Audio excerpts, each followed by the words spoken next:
Hello, in this video I'm going to show you how you can install Logic Pro from your Mac computer. Let's see how we can do this thing. At first we need to open the Finder, and once you open the Finder we have to come to the left side. There are many menus are there. One of the menu is applications. We just need to click here, and the applications, basically this option, it will give us all the installed application on my computer or Mac computer. So at first we need to sort this list by pressing name, and there is a up arrow, down arrow.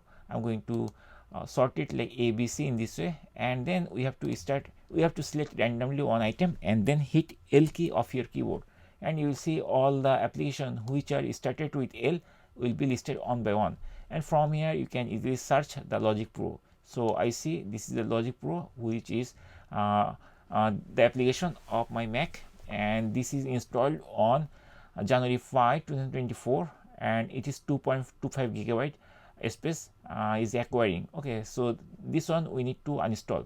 So to uninstall it, we just need to right click, and then from here we can choose move to trash, and then I'm going to choose this option. So what we need to do, we have to find from applications the Logic Pro app, and then once we find it we have to select it and then right click, and from this menu we have to choose move to trash, and once we choose that option it will be gone forever.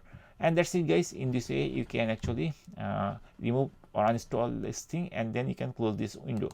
Once you close this, then you'll find in the trash basically it will be there, see here. So you also need to clean it from here. We can right click, and then we can choose empty trash, and then we have to press the empty trash button, and then it will be removed.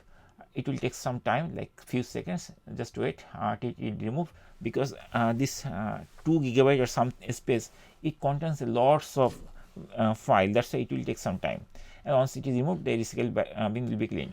And then after that you need to restart your Mac. This will be helpful for you to clean the cache also of Logic Pro. So I'm going to click restart this thing, like Mac menu, and from here I'm going to choose the restart option. And that's it guys. In this way we can easily uninstall Logic Pro from our Mac computer. Thank you guys for watching the video.